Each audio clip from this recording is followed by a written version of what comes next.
the rancher buried his twins beside the barn. Until a stranger brought them back to life. They were already in the ground when the rancher finally stopped digging, his hands numb and blistered, the shovel leaning crooked against the barn wall as if it had given up before he had. And the two small mounds of earth lay side by side, where the grass would never grow the same again, because he had chosen the place himself. Close enough that he could see them every morning, and far enough that he wouldn't hear his own grief echo back at night. He didn't cry while he worked. He had done that earlier, when the doctor shook his head and said the cold had taken them quick, when the twins were wrapped in blankets that felt too heavy for bodies that had gone so still, when the house fell silent in a way that felt wrong, unfinished. Now there was only the work, the finality of it, and the knowledge that the town would come later with soft voices and useless prayers. But this moment belonged to him alone. He set the last board of the marker in place, his breath coming shallow. And for a second, he stood there waiting for something, anything, to tell him he was wrong, that fathers didn't bury their children before the sun set, but the world gave him nothing. Then, from the edge of the property, a voice cut through the stillness, sharp with urgency, asking what he had done. And when the rancher turned, he saw a stranger on horseback, coat dusted with frost, eyes fixed not on him, but on the fresh graves. And the man swung down hard before the horse had even stopped. "How long?" the stranger demanded, already moving toward the mounds. And the rancher felt a flare of anger rise through his exhaustion, because grief did not owe explanations.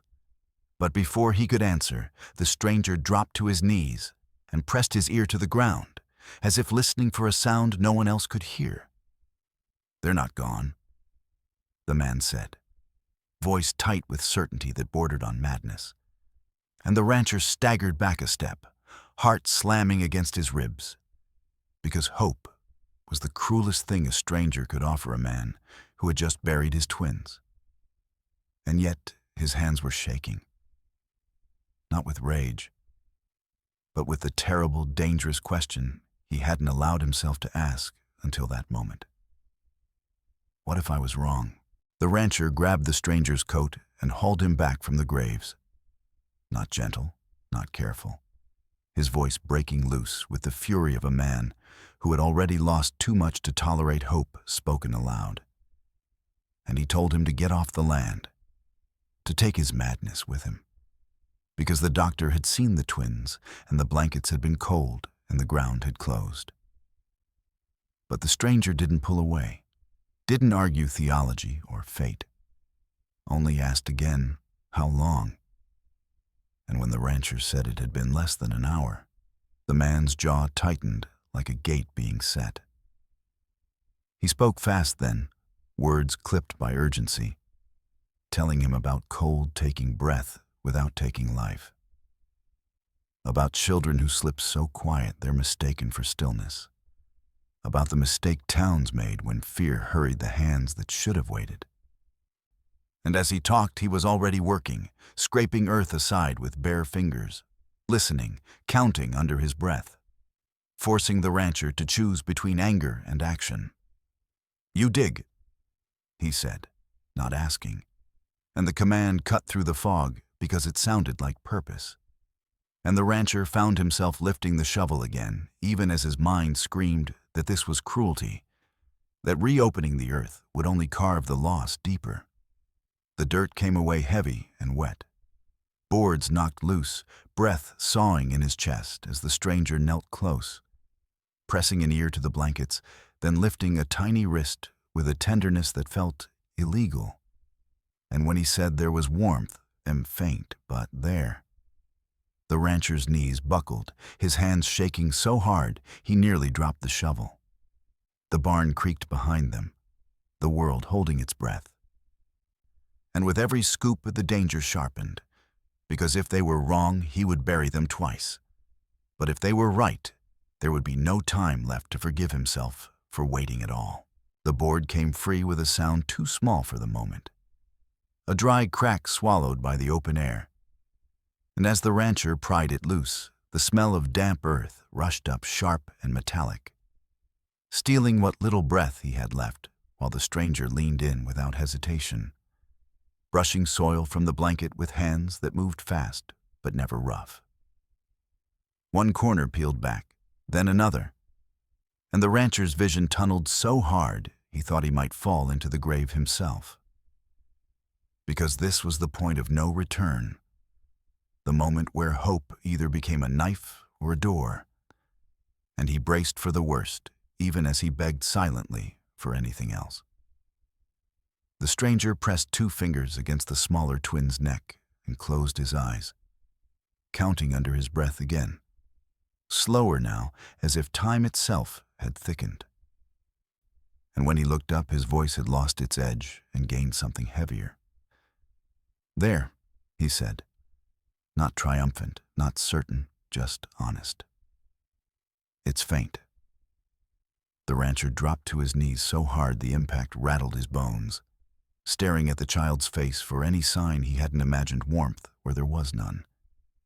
And when the stranger began rubbing the tiny chest in steady, patient circles, speaking low as if sound itself might guide breath back where it belonged, the rancher found his hands moving too, following instruction without understanding, rubbing arms, blowing warm air into blue-tinged fingers, doing anything that felt like atonement. Seconds stretched, then minutes, each one a weight pressing down, and panic surged when nothing happened, when the barn creaked and the wind slid past like an indifferent witness. But the stranger did not stop, did not speed up, did not curse the silence. "Cold steel stillness," he said quietly, more to himself than to the rancher. "Not life, not always." Then the smallest sound broke through, a hitch no louder than a moth's wing, and the rancher froze, afraid that reacting might shatter it, until the stranger nodded once and said, "Again." And this time, the sound was unmistakable, a thin, uneven pull of air that turned the rancher's chest inside out. He laughed and sobbed at once, hands trembling as the stranger shifted to the second bundle without ceremony, urgency returning like a tide, repeating the same careful violence against death, the same refusal to accept the obvious. Dirt smeared their sleeves. Sweat ran cold down the rancher's back. And when the second twin finally gasped, weaker than the first, but real, devastatingly real, the rancher bowed his head over the grave and shook, not from relief alone, but from the dawning terror of what it would mean if the town discovered how close he had come to losing them forever. Not to sickness, but to a mistake made in haste, sealed by fear and nearly finished by silence. They didn't celebrate, because the stranger wouldn't let them, his voice firm and low as he ordered the rancher to run for hot water, for clean cloth, for anything that could trap warmth before the fragile breath they'd coaxed back slipped away again. And the rancher moved on instinct, boots slipping in mud as he burst into the house and tore the kettle from the stove. Hands shaking so badly, he spilled half the water and didn't care. When he returned, steam curling into the cold air, like a promise he was afraid to believe.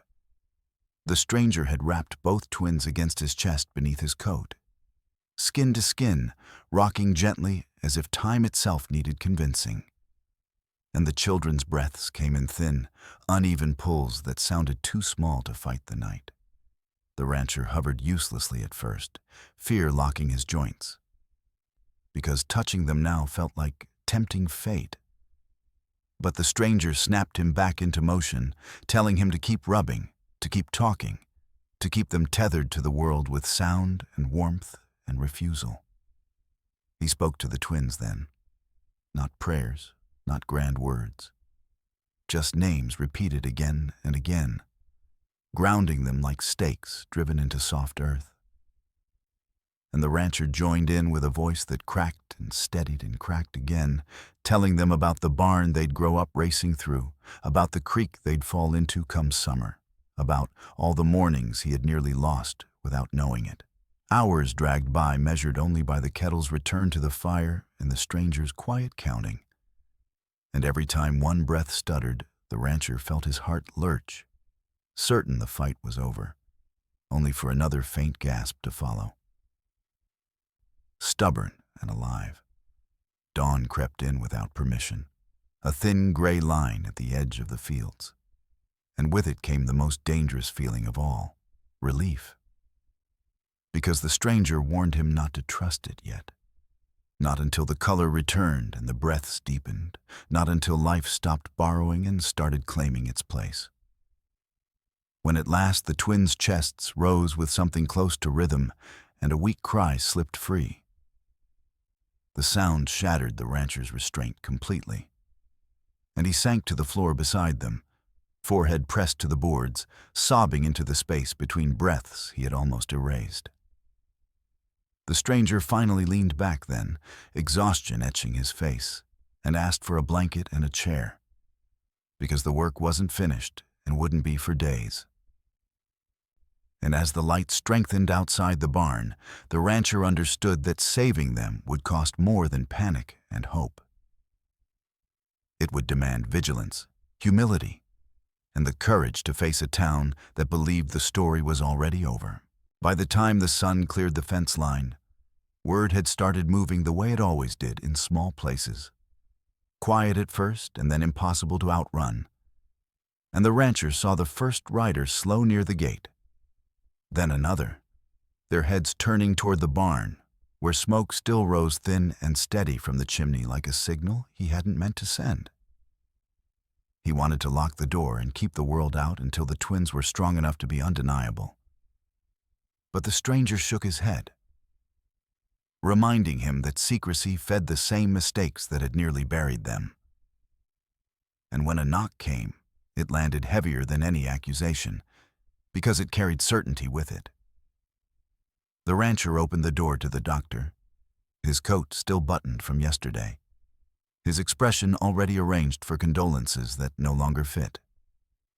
And when he stepped inside and heard the faint sound, small, broken, alive, his face drained of color, he crossed himself without thinking, then bristled, demanding to know what had been done, who had interfered, whose foolishness had risked false hope.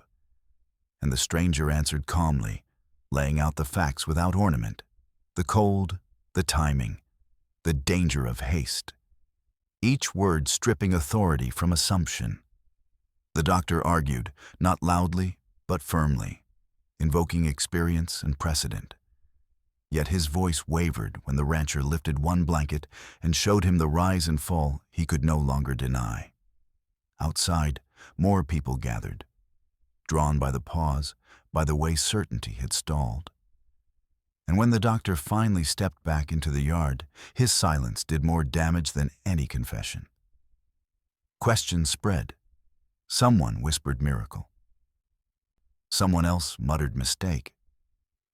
The rancher stood in the doorway and felt the weight shift from his shoulders onto the town's conscience, because what frightened them wasn't that the twins lived, but that they almost hadn't, and that the blame no longer rested safely with fate. The stranger remained inside with the children, keeping watch, refusing to perform for the crowd. And when the sheriff arrived and asked whether there would be trouble, the rancher surprised himself by saying there already had been, and it had come dressed as certainty. The sheriff frowned, unused to answers that didn't bend, and left with a warning that stories traveled faster than truth. But the rancher no longer mistook that for a threat. He closed the door again, sat beside the bed, and listened to the fragile proof of life filling the room.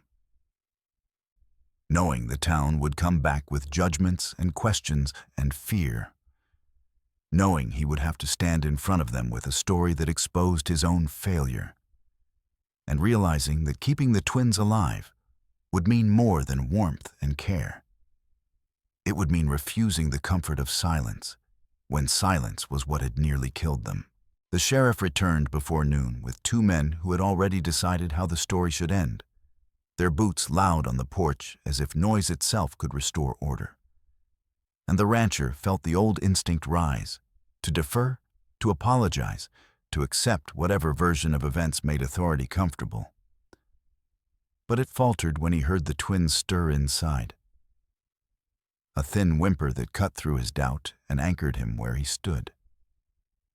The sheriff didn't remove his hat when he spoke, citing procedure and public concern, saying there were questions about interference, about false reports of death, about panic caused by rumor, and each word felt like a careful step around responsibility rather than toward it.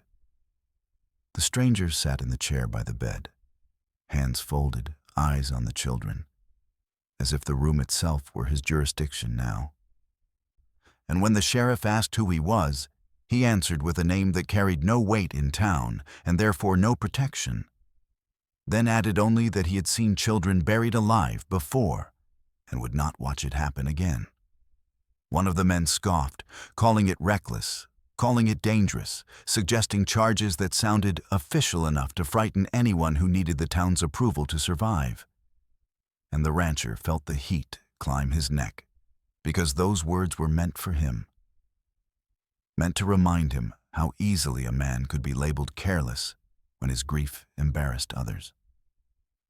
He spoke anyway, voice rough but steady, admitting his mistake aloud, saying he had trusted certainty over patience, saying the ground beside the barn should shame him more than any court could. And the room went still because confession had robbed the accusations of their edge. The sheriff shifted, uncomfortable now, because authority feeds on denial, not ownership. And he asked whether the children would live.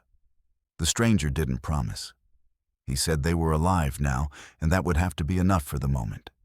Outside, voices gathered and thinned as news adjusted itself, some clinging to miracle, others to blame. And when the sheriff finally stepped back onto the porch, he warned that the town would want answers, and that answers had a way of costing people they admired. The rancher closed the door after them and leaned against it, breath shaking, realizing that the price of saving his twins had only begun to come due.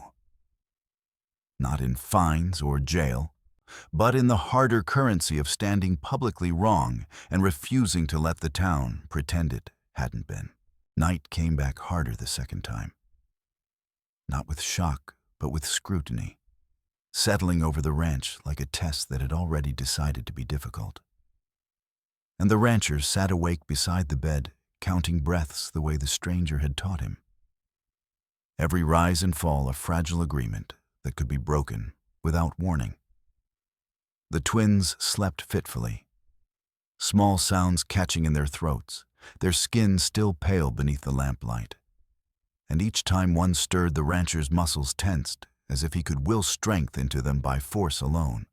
Outside, he heard boots in the yard and voices that dropped when they realized the door was closed, neighbors checking, neighbors doubting, neighbors trying to decide whether they were witnessing a miracle or a mistake that would soon demand someone to blame. The stranger remained steady through it all, feeding the stove, changing cloths, refusing to let exhaustion rush the work, reminding the rancher that fear hurried hands and patience saved lives. A truth that cut deeper now that it carried names and faces. Near midnight, one twin's breathing faltered, shallow and irregular, and panic surged hot and fast. But the stranger pressed the rancher's shoulder and guided him through the steps again. Warmth, rhythm, calm, until the breath steadied. And the rancher realized that vigilance was not a moment, but a posture. Something you held even when your arms ached and your hope begged you to rest. As the hours crawled on, doubt tried new shapes, whispering that the town would never forgive him for being wrong so publicly. That even if the twins lived, he would carry the stain of having buried them. And he wondered whether saving them would cost him the standing he'd built over a lifetime, whether he would be trusted again with judgment or authority. Just before dawn, when the dark thinned and the lamp burned low, one twin opened his eyes and focused for the first time, not seeing much, but seeing enough. And a weak cry escaped that sounded nothing like the borrowed breaths of earlier, and the rancher's hands flew to his mouth as he shook with the force of it, tears finally finding a path that grief had blocked. The stranger nodded once, not celebrating, only acknowledging progress earned the hard way.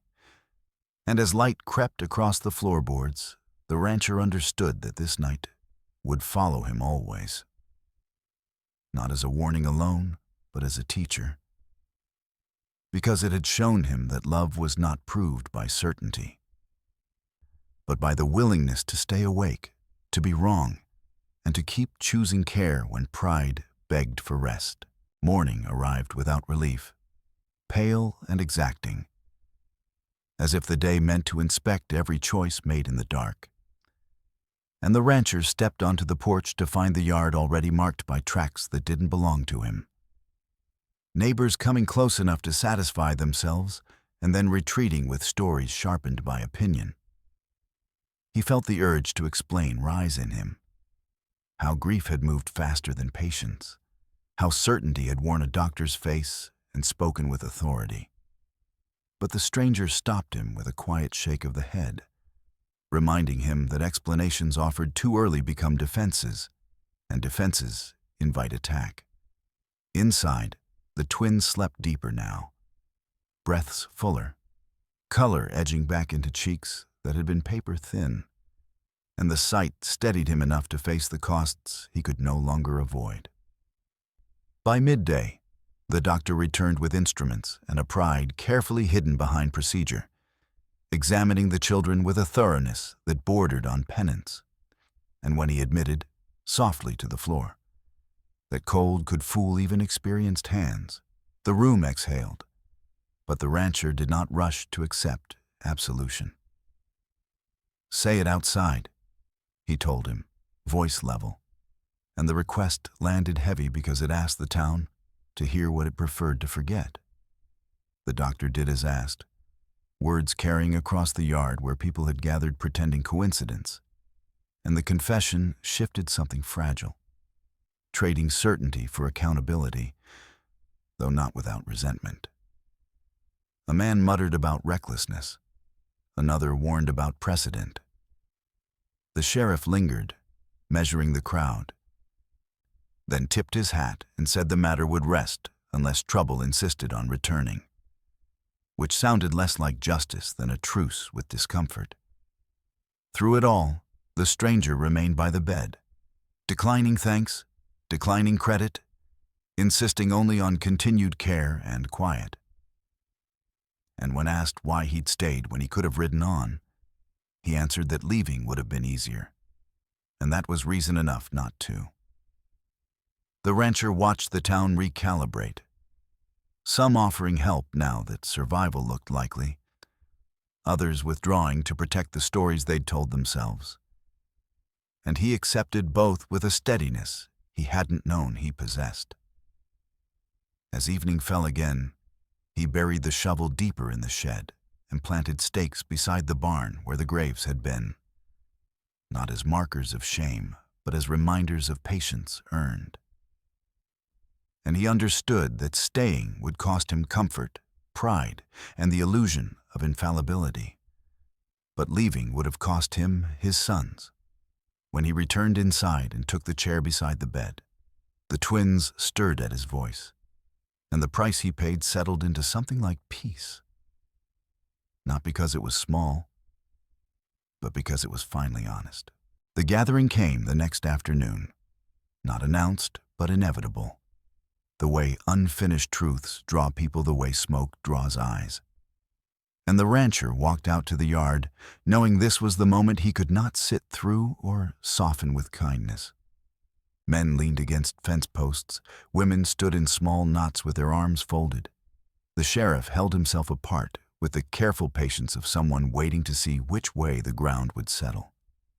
And at the edge of it all, the doctor hovered like a man who had learned how fragile certainty could be when spoken aloud. The rancher didn't wait to be asked anything. He stepped forward, dust clinging to his boots, hands rough and visible, and said plainly that he had buried his sons because he had been afraid to doubt, afraid to look foolish for hoping, afraid to slow down, when slowing down was the only thing that might have saved them sooner. The words landed hard because they refused the comfort of blame, and a murmur moved through the crowd as people adjusted their footing, some bristling at the implication, others recognizing themselves in the fear he named. When someone called out that the town had trusted the doctor, the rancher nodded and agreed, then said trust did not excuse haste, and that silence had been a decision too, one that nearly finished what the cold had started. The sheriff cleared his throat as if to steer the moment back toward order. But the rancher kept going, turning to the stranger at his side and acknowledging that without him, there would be 2 small graves cooling in the shade of the barn, and that whatever rules had been bent or broken had been bent toward life, not spectacle. A few voices protested, warning about chaos, about what would happen if everyone questioned authority when grief struck, and the rancher answered that questioning was not chaos when the alternative was burial. The doctor finally spoke then, admitting his error again, this time without hedging. And something in the yard shifted, not into agreement, but into reckoning. The uncomfortable understanding that mistakes wore respectable faces and needed witnesses to be corrected. The rancher felt his legs tremble as the last of his words left him, because standing publicly wrong demanded more courage than standing publicly right. And when the sheriff tipped his hat and said the matter would rest there unless harm followed, it felt less like closure than permission to breathe. As the crowd thinned, some offering help in earnest, others retreating with their pride intact, the rancher turned back toward the house, knowing this stand would be remembered in pieces and argued over for years, but also knowing that memory mattered less than the soft, stubborn breaths waiting inside. Proof that the right choice was not always the one that preserved reputation, but the one that refused to let fear write the ending. By the time the twins were strong enough to cry without frightening him, the rancher realized how much of the danger had passed quietly, without ceremony, slipping away in increments so small they could only be measured by attention. And he found himself listening now, not for breaks in breathing, but for the ordinary complaints of hunger and discomfort that felt like gifts. The stranger packed his bedroll at dawn, movements unhurried, as if leaving were simply another task done right when the time came. And the rancher watched with a tightness in his chest he didn't bother to hide, because gratitude that deep had nowhere polite to go. They stood together in the yard, where the ground beside the barn had been smoothed and reseeded, no markers left behind except the knowledge of what had nearly been. And the rancher offered payment. Land. Anything that felt proportionate. But the stranger shook his head, eyes already on the road. "Keep watch," he said instead, nodding toward the house. "That's the work." The town returned slowly in the days that followed, not all at once and not in agreement. Some bringing food and quiet apologies, others bringing distance disguised as dignity. And the rancher accepted each response without bargaining, because survival had stripped him of the need to be understood by everyone. The doctor stopped by again, humbler now, and sat at the table counting breaths with him, saying little, learning what patience felt like when it was no longer theoretical. And the sheriff tipped his hat more often, as if respect had shifted its footing. At night, when the house settled and the twins slept deep and warm, the rancher walked out to the barn and stood where the graves had been, letting the quiet teach him what fear had nearly erased. That certainty was not strength, that speed was not mercy, that love demanded the courage to pause even when the world insisted on endings. He returned inside each time to the sound of life filling the rooms, ordinary and stubborn and loud enough to drown regret. And as weeks passed and the twins grew, the story the town told itself changed in pieces, some calling it luck, some calling it warning, some calling it grace. None of them quite complete. The rancher didn't correct them. He knew what had stayed alive wasn't just his sons, but a harder lesson learned the long way. That vigilance was an act of love. That being wrong did not have to be fatal if pride was set aside. And that sometimes the stranger who rode in carried not miracles, but the refusal to let fear finish the job. What would you have done if you believed it was already too late? If this story moved you, like the video, share it with someone who needs hope and subscribe for more Western American tales.